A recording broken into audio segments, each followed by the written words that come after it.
Nasib K mahasiswi ITB ditangkap unggah meme Jokowi Prabowo ciuman.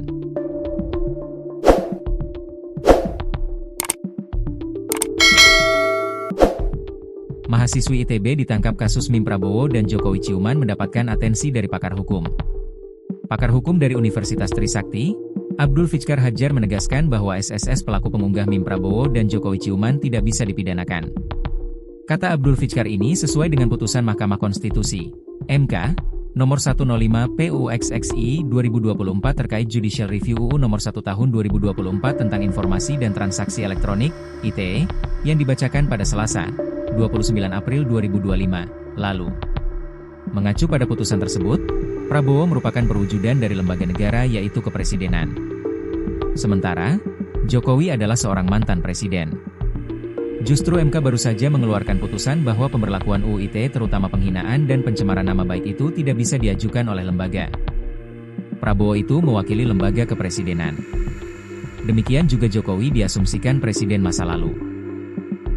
Jadi gambar itu sebenarnya menggambarkan dua institusi kepresidenan yang merupakan institusi atau lembaga, kata Abdul Fikar ketika dihubungi tribunnews.com, Jumat, 9 Mei 2025. Abdul Fikar pun mengkritik Polri yang dianggap tidak menafsirkan putusan MK tersebut dengan menangkap SSS yang diduga membuat meme Prabowo dan Jokowi berciuman. Dia menilai penangkapan ini lebih banyak unsur politis alih-alih memang terkait penegakan hukum. Jadi kepolisian itu lebay, berlebihan, tidak bisa menafsirkan putusan MK, jadi keliru. Penangkapan dan penetapan tersangka ini lebih banyak unsur politis atau cari mukanya, jelasnya. Ketika ditanya pendapatnya bahwa banyak anggapan terduga pelaku semata-mata menyerang pribadi Prabowo dan Jokowi alih-alih kebijakannya sebagai Presiden RI, Abdul Fikar tak sependapat. Dia mengatakan SSS tidak mungkin membuat meme tersebut ketika Prabowo dan Jokowi bukan Presiden RI.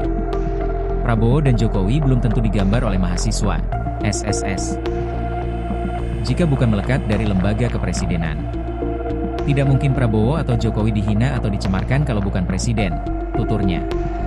Di sisi lain, Abdul Fikar menegaskan jika memang Prabowo dan Jokowi merasa terhina atau nama baiknya tercemar, maka seharusnya membuat laporan secara pribadi.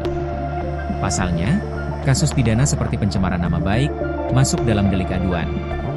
Kalau pribadi, maka Prabowo dan Jokowi yang harus melapor karena delik itu adalah delik aduan yang mensyaratkan pengaduan dari korban. Jika tidak ada pengaduan dari Prabowo dan Jokowi, maka itu lebay, tuturnya. Siapa sebenarnya SSS? Mahasiswi ITB, Institut Teknologi Bandung, yang ditangkap karena membuat meme Prabowo Subianto dan Joko Widodo, Jokowi, berciuman. Pasca meme Prabowo Jokowi berciuman beredar, Bareskrim Polri menetapkan SSS sebagai tersangka pada Jumat, 9 Mei 2025. SSS ditangkap di tempat indekosnya, Jatinangor, Sumedang, Jawa Barat. SSS ditangkap setelah mengunggah meme Presiden Prabowo Subianto dan Jokowi berciuman melalui media sosial. Mahasiswi Fakultas Seni Rupa dan Desain, FSRD, tersebut, ditangkap pihak Bareskrim pada Selasa, 6 Mei 2025. SSS mengunggah meme Prabowo Jokowi berciuman di akun X, Twitter, Reyaya Nyami. Meme itu merupakan buatan teknologi Artificial Intelligence, AI, atau kecerdasan buatan. Buntut meme tersebut, SSS menjadi korban doxing oleh sejumlah akun Twitter lainnya. Foto yang menampilkan wajahnya beredar luas dan mendapat banyak komentar tak pantas.